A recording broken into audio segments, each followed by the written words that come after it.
it's an incredible situation that it has blown up like this. And right now, we are happy right now to be joined by Gene Smith, who's actually in Dallas. He's going to be flying back after being at the college football playoff meetings. And, Gene, we appreciate you joining us. Listen, take us through this. We just heard Urban's comments there. Take us through what happened when you were contacted about this story, how you reacted to it, and how you're reacting to it now.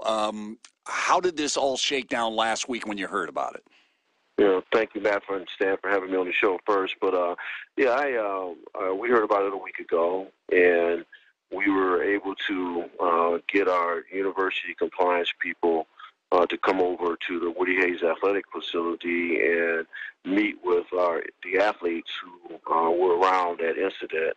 They also talked to some support staff that were around that incident, talked to them individually to ascertain what happened. And they verified that, the altercation wasn't physical. There was no use of any type of terminology around race.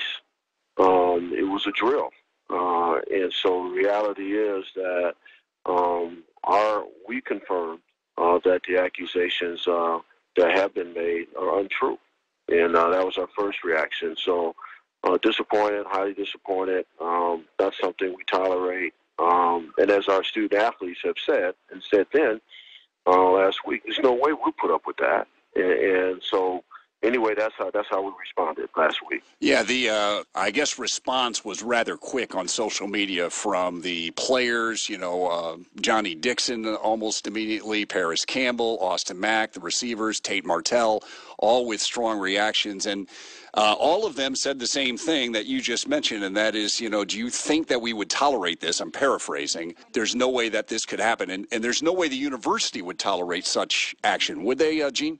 Oh, Matt, I'm blessed to have this opportunity that I have, and for years I've seen it as an honor to be an athletic director. But the reality is, as an African American athletic director, I have a unique opportunity, and that is to demonstrate the shadow of the leader, so to speak.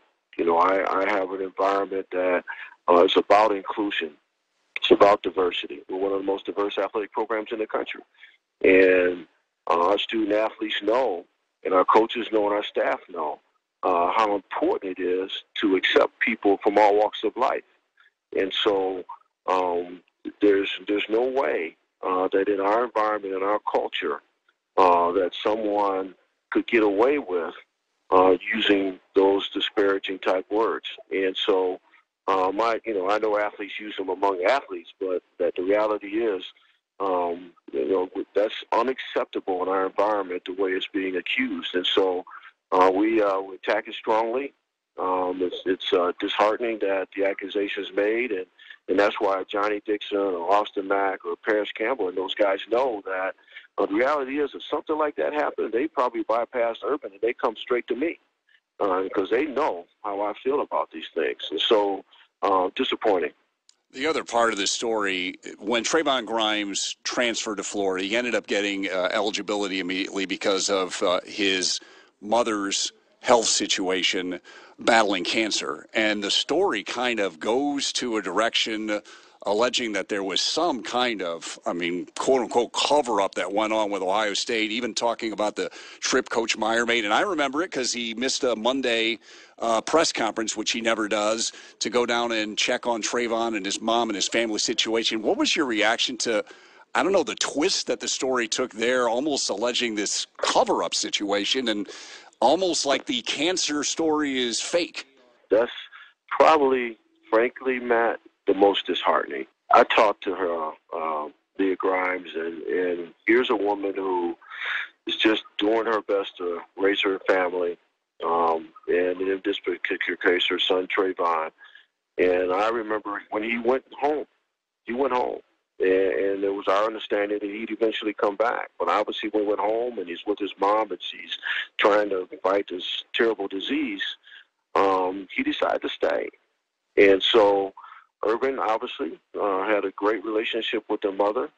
Tate Martell, for example, had a great relationship with Trayvon. So we sent people down there to support him. And we were hopeful that Trayvon would come back. But the reality was he wanted to be there with his mom. And so I've always had the philosophy that when a student athlete wants to leave and transfer, we're going to help them. And when they have a special case like he has, we're going to go full board to do the appropriate paperwork, working with the institution he's transferring to help them be immediately eligible. We did it with a basketball player when Chris Holtman came. He went to North Carolina State. So that's our philosophy. And here she is battling this crazy disease, and her son is moving along in his life, being close to his mother at school, going to class, playing football at Florida, and they're dragged into this. It makes no sense to me. And so regardless of the accusation, there was no cover-up there. We helped a young kid with his family situation and a mother with her son. And it's all above board. All the paperwork was there from the doctor and everybody else. So it's disheartening. So does this go anywhere in terms of legal action, Gene? I mean, Urban even on the Big Ten teleconference said he was, looking into some things, didn't get specific. Does the university consider any legal action on a case like this? I haven't had that conversation yet, Matt. I'm still in Dallas on my way home from CFP meeting, sitting at the airport right now, actually. And so our first response was to make sure that we get out the statements that you've seen. And I'm just responding to the media calls now, and I'm sure we'll have that conversation at some point. I don't know. I'm not a lawyer, but I'm sure that'll be talked about. And then from Urban's point of view, of course, because it's a personal attack on him, so he needs to consider that. So we'll probably have that discussion when I get back at some point with the right people. And I'm just not a legal guy, so I don't know anything about what options would exist if we had that conversation. Okay, before I let you go, where's Ohio State ranked in the college football playoff poll tonight? Well, Matt, let me give you a speech on the rankings. Yeah, lay it out for us, because Stan, my man's upset every week. So Stan can watch the show at 7 o'clock tonight. But what is he'll be upset again as usual. Can I ask you, though, seriously, in those meetings, do the debates get intense? Is it more calm? What are they like when you're comparing different teams?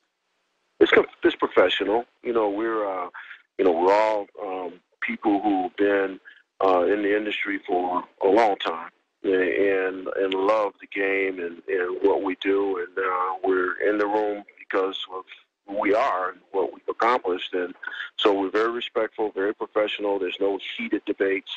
This is fact. We talk facts, and it's just that's one of the beauties of this experience is that camaraderie that's developed. I was blessed to do it on the basketball committee for 5 years, and when I left, I missed it. And I'm sure when I leave, I'll miss this. I'll miss the relationships between the people because there's so much respect in the room for each other. Is it hard to leave the room when Ohio State comes up as a discussion point, to recuse yourself? Or is it easy, hey, I don't even want to be in that discussion? It's easy. It's easy, one, because I don't want to be in that discussion. And again, I'm blessed because I had those 5 years in basketball. So I was, familiar with that strategy and support it 100%. And so it's easy to leave because I shouldn't. It's